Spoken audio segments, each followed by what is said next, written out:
Capítulo 9. La encrucijada. Habla Elaine. La primera encrucijada verdadera en mi vida la encontré un año después de haberme convertido en esposa regional de Satanás. El ensueño en que vivía al creer que de veras alguien me amaba, Satanás mismo, fue cruelmente hecho trizas. Aparentemente había cometido alguna falta menor contra Satanás, pero de haberlo hecho, era tan pequeña que ni me daba cuenta de haber hecho nada. Un día estaba sola en casa cuando de repente 4 enormes demonios aparecieron en manifestación física. Los 4 eran idénticos, oscuros, como de 2 metros de alto y recubiertos de escamas negras, como las de Richan. Tenían rostros feroces, colmillos largos y uñas más largas todavía, que eran como navajas de acero. Sin advertencia previa me atacaron, hundieron en mí sus largas uñas y me desgarraron. Me golpearon y me lanzaron de uno contra otro como una pelota de goma. Yo gritaba, chillaba y les suplicaba que no me siguieran dañando, que me dijeran por qué lo hacían, pero no me decían ninguna palabra. Simplemente gruñían y se reían con espantosas risotadas. Manchan y Richan, mis guardianes, estaban allí, pero no hacían nada para ayudarme o explicarme el porqué de lo que me hacían. Media hora después se fueron tan repentinamente como habían aparecido. Quedé tirada en el suelo, exhausta y en agonía. Tenía la espalda desgarrada y enormes arañazos de pies a cabeza. Los muebles estaban volcados y mi sangre había salpicado por todas partes. Estaba allí tirada sollozando, jadeando y tratando de recuperarme cuando Satanás atravesó la puerta cerrada. Como de costumbre, venía con su disfraz favorito, de hombre extremadamente guapo. Se quedó mirándome, echó la cabeza hacia atrás y soltó una carcajada. Siguió riendo mientras yo permanecía allí sollozando, preguntándole por qué los demonios me habían atormentado tan cruelmente. No me dijo nada, salvo que estaba siendo castigada. Hasta añadió que a su parecer los demonios habían hecho un buen trabajo. Entonces, sin hacer ni un gesto para ayudarme, desapareció.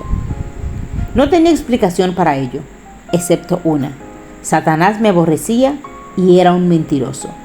Tal convencimiento produjo en mi corazón una herida más profunda que las heridas de mi cuerpo. Yo misma tuve que limpiarme y limpiar el departamento lo mejor que pude. Para ese entonces yo era ya enfermera y tuve que valerme de mi cuánto conocimiento tenía para poder sobrevivir. No podía buscar la ayuda de nadie porque no podía explicar lo que me había sucedido. Nadie se interesaba tanto en mí como para venir y averiguar lo que me pasaba y ayudarme. Cuando al fin mis heridas sanaron, no quedaron cicatrices. Satanás se encargó de que así fuera. No dejó evidencia alguna que yo pudiera usar contra él en el futuro. Fue entonces que comprendí más allá de toda duda que Satanás me odiaba y despreciaba, y que no me amaba como me lo había dicho. Comprendí también que los demonios estaban aprovechando de mí. Fueron Manchan y los otros demonios los que denunciaron las pequeñas faltas que había cometido. Muchas veces yo había encubierto cosas que ellos habían hecho para protegerlos de la ira de Satanás, pero me habían traicionado. Resolví abandonar la secta si podía, aunque esto fue un par de años antes de que Dios me mostrara cómo hacerlo. Me sentía abrumadamente atrapada. Estaba rodeada de demonios por dentro y por fuera. En aquel tiempo yo pensaba que podía leer la mente. Apenas me atrevía a pensar en salir y ciertamente no podía hablar de eso, porque los demonios se enterarían. No sabía dónde encontrar ayuda, dónde iba a encontrar poder para derrotar a Satanás y a los demonios, si es que vivía lo suficiente para siquiera intentarlo. Tenía que fingir continuamente que quería seguir en la secta. Sabía que al fin y al cabo Satanás y los demonios planeaban mi destrucción. Si Manchan u otro demonio descubría lo que yo estaba pensando, me costaría la vida en una muerte agonizante. 2 años después del episodio del castigo, una señora con la que trabajaba empezó a invitarme a ir a su iglesia. Yo siempre le decía que no. Ya tenía bastante problemas con aquella fanática como para ir. Entonces, Satanás se acercó a mí de nuevo como un joven guapo. Me abrazó como si me amara mucho y me dijo que a él, mi esposo, lo habían insultado horriblemente y que solo yo podía vengarlo. Él sabía de las invitaciones de Esther, mi compañera de trabajo, a la que acompañara a la iglesia. Quería que fuera y que destruyera aquella iglesia, porque la gente de allí se atrevía a proclamar que él, Satanás, no solo estaba vivo y coleando, sino que era malo, y había que combatirlo y podía ser combatido. Quería que yo fuera y me uniera a la iglesia, y que luego la dividiera y destruyera. Quería que pusiera en práctica el plan de 8 puntos que sus siervos, yo entre ellos, había usado y estaba usando con efectividad en todo el mundo para destruir iglesias cristianas. Estos 8 puntos serían expuestos en detalle en el capítulo 17. 2 veces intenté ir. La primera vez no pude ni salir del automóvil porque el poder de Dios era demasiado fuerte allí. Nunca había experimentado antes nada igual. La segunda vez llegué hasta la puerta, pero literalmente no pude agarrar el picaporte para abrirla. De nuevo el poder y la presencia de Dios eran demasiado fuertes. Los demonios dentro de mí lo sintieron también y no quisieron entrar. No sé si yo hubiera entrado o no, a no ser por Esther, que me habló otra vez en el trabajo. Me retó a que fuera. Ya ella me conocía y sabía que yo no iba a rechazar un reto. Por fin asistí. Me deslicé en el último banco. Esther me esperaba y cuando me vio entrar, me hizo señas para que fuera a sentarme con ella en la primera fila, pero no quise. Así que vino, y al sentarse junto a mí me dijo, está bien, Dios está lo mismo aquí que en el banco delantero. No me gustó aquello. Precisamente aquel día el joven predicador de la noche era un aspirante al pastorado. Lo único que nos faltaba a mí y a los demonios era sentarnos allí a escuchar aquel sermón. Y eso, que yo era un asistente de la iglesia endurecida. Luego, para empeorar las cosas, inmediatamente después del culto, el pastor dio una vuelta y fue a sentarse en el banco donde Esther y yo estábamos, y se puso a hablarme para que yo le entregara mi vida a Jesucristo. Le dije a las claras que no quería a Cristo ni lo necesitaba. Él simplemente sonrió y me dijo, bueno, pero estoy seguro de que no le importará que ore por usted. Recordé al momento que yo tenía que unirme a la iglesia y me contuve para refrenar mi respuesta. Mascullé, está bien, no me importa. Entonces, para espanto mío, me colocó la mano en el hombro y oró allí mismo a viva voz. No podía soportar que nadie me tocara, y menos él. Y lo mismo podría decir de los demonios. Me revolví, pero él parecía no darse cuenta y siguió orando. Salí de la iglesia en cuanto pude después que el servicio concluyó, pero algo me había tocado. De camino a la casa le dije al Señor que si existía y quería que fuera suya, tenía que permitir que aquel joven obtuviera el pastorado de aquella iglesia. Al siguiente domingo, la iglesia lo aceptó como pastor, pero yo tardé casi un año en cumplir con mi parte del trato.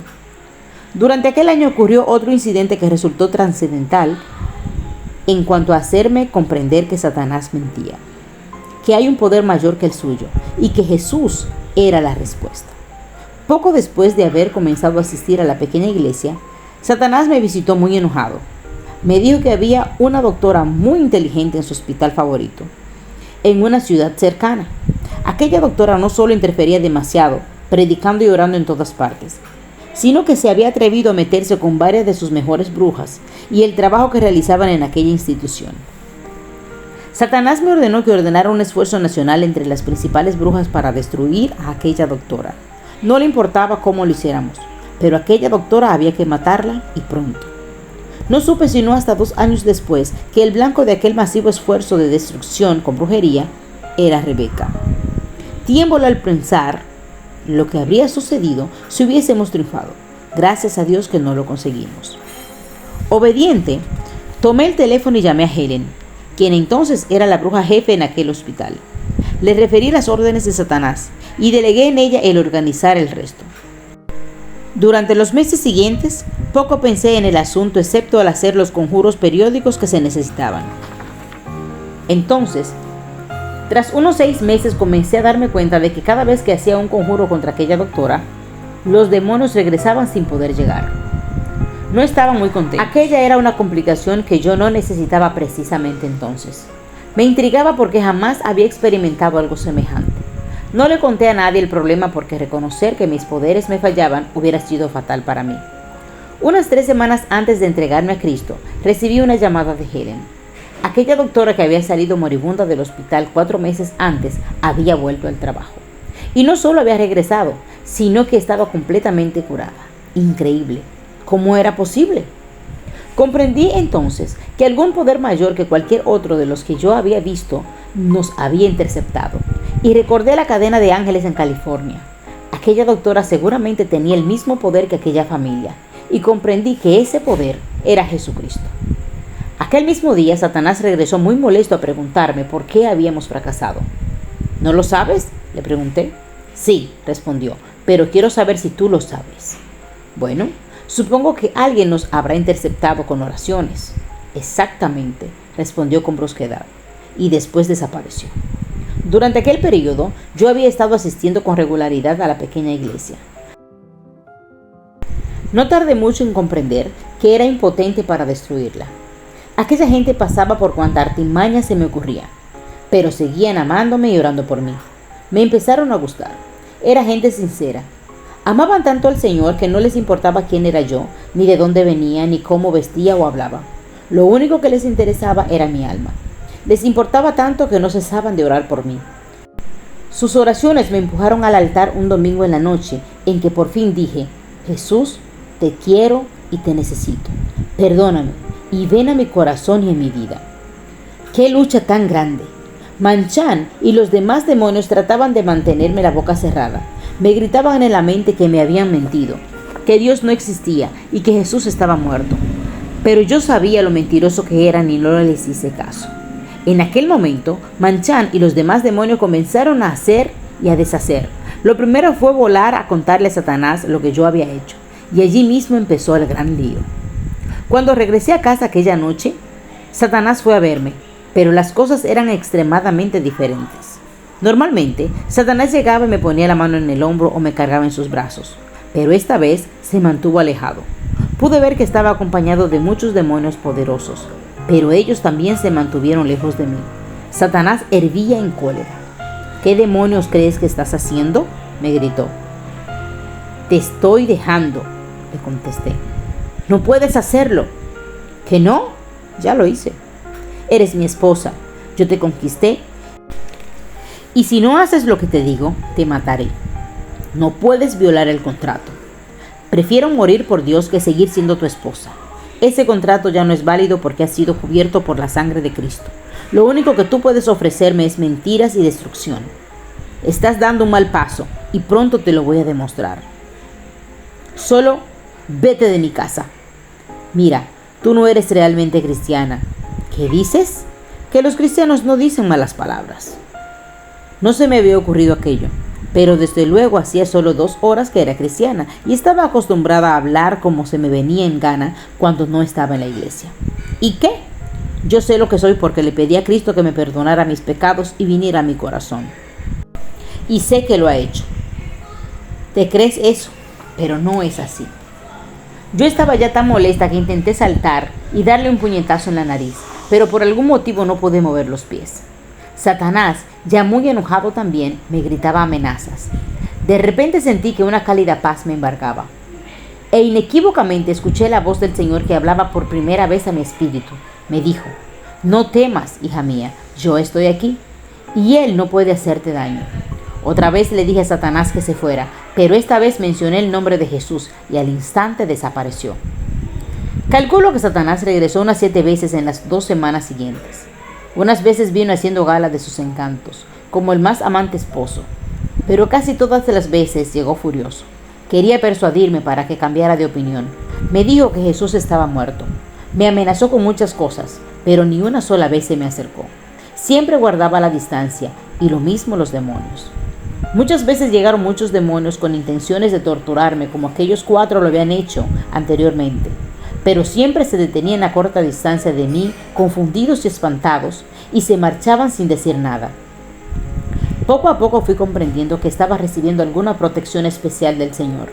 Ni siquiera Manchan, aunque me acosaba a toda hora, podía despedazarme como lo había hecho antes. Yo tenía más control sobre él que él sobre mí. A pesar de la protección especial que tenía, Manchan logró que cayera gravemente enferma.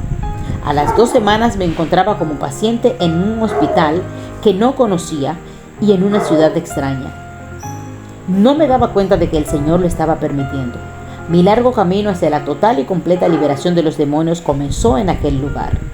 A las 2 semanas de aceptar a Jesucristo, perdí casi todos los bienes que había obtenido a través del satanismo.